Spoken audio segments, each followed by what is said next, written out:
Hello students, English medium, standard 10th, subject social science, lesson 6, places of Indian cultural heritage। तो यहाँ पे जो है हमें इंडियन कल्चरल हेरिटेज के जो प्लेसेस है उनके बारे में इस लेसन में बताया है, जो अब हम यहाँ पे जानेंगे। The cultural heritage of India is a very rich and the prosperous. Indian as well as the foreign visitors are attract to visit the places of the cultural and natural heritage of India. In this chapter we shall study about these places. तो यहाँ पे हमें बताया है कि हमारी Indian cultural जो है वह उसकी हेरिटेज जो है काफ़ी रिच एंड प्रॉस्परस है। तो यहाँ पे जो है फॉरेन एंड इंडियन पीपल्स जो है वे लोग विजिटर्स के लिए यहाँ पे जो अट्रैक्टेड होते हैं, वे घूमने वगैरह ऐसे प्लेसेस पे जाते हैं। तो इस लेसन में हम उन सभी प्लेसेस के बारे में जानेंगे। तो यहाँ पे हमें सबसे पहले है केव्स ऑफ अजंता के बारे में बताया है। Caves of Ajanta, the famous caves of Ajanta are situated in the Aurangabad district near the Ajanta village. They are important from the point view of the art of Vastu.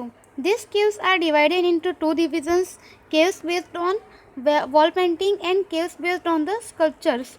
Caves of number 1, 2, 10, 16 and 17 have excellent painting wall and have attained the highest rank in the wall painting. The theme of this wall painting is Buddhist religion. Ajanta caves are divided into two categories. They are the Chaityas and the Vihars. Cave numbers 9, 10, 19, 26 and 29 are Chaityas, and whereas the remaining caves are the Vihars.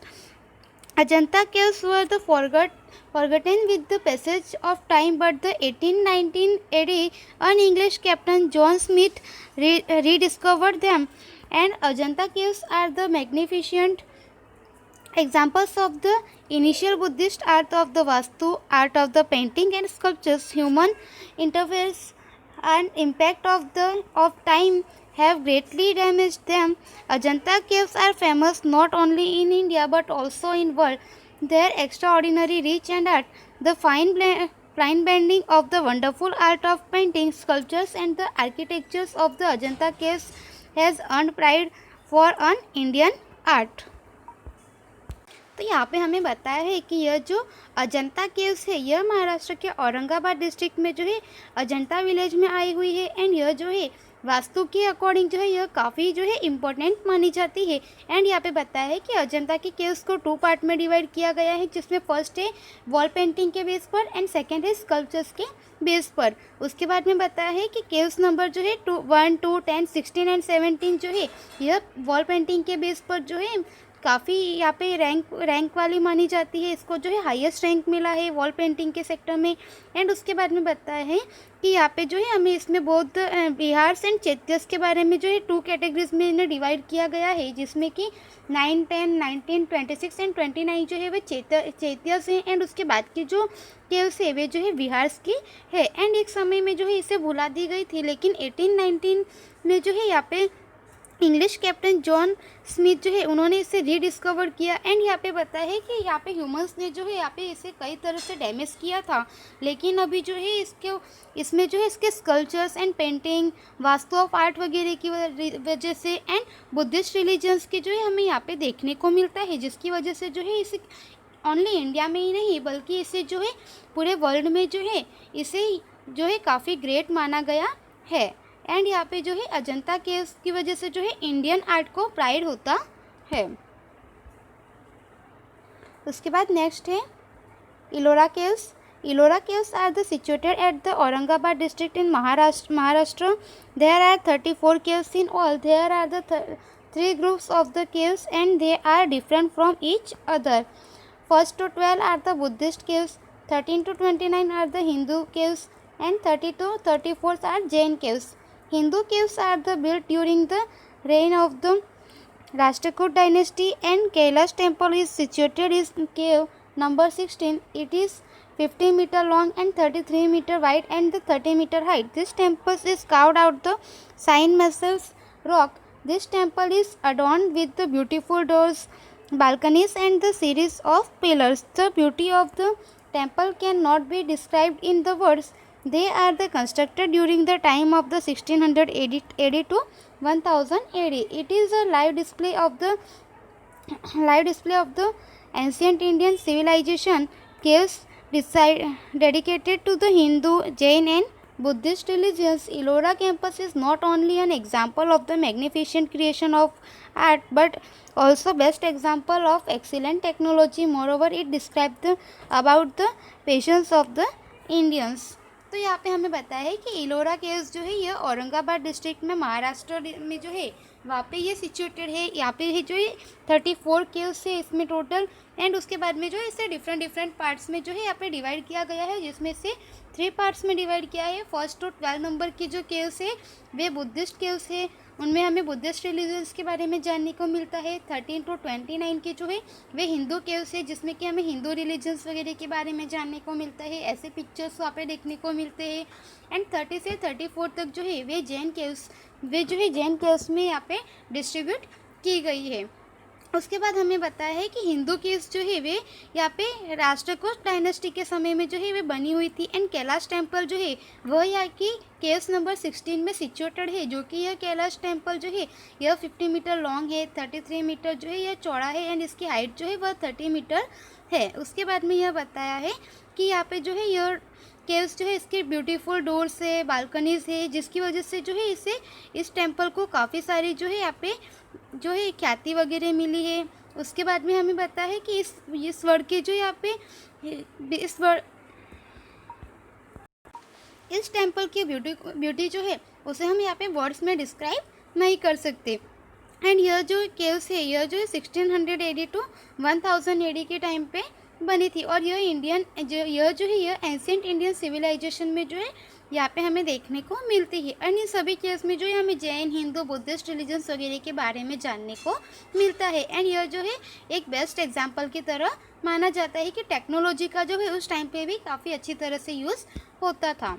उसके बाद में यहाँ पे हमें आगे Elephanta caves के बारे में बताया है। Elephanta caves, these caves are built in the Arabian Sea, 12 kilometers away from the Mumbai in Maharashtra. There are 7 caves in all.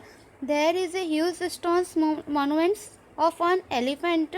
On seeing this structure of the Portuguese named it Elephanta, many beautiful figures have been carved out of them of magnificent Trimurti temple, Brahma, Vishnu and Mahesh. In caves number 1 is the best specimen of the sculptures. In 1987 AD, UNESCO has placed Elephanta Cave in the list of the World Heritage. Local fishermanship call it the Dharapuri.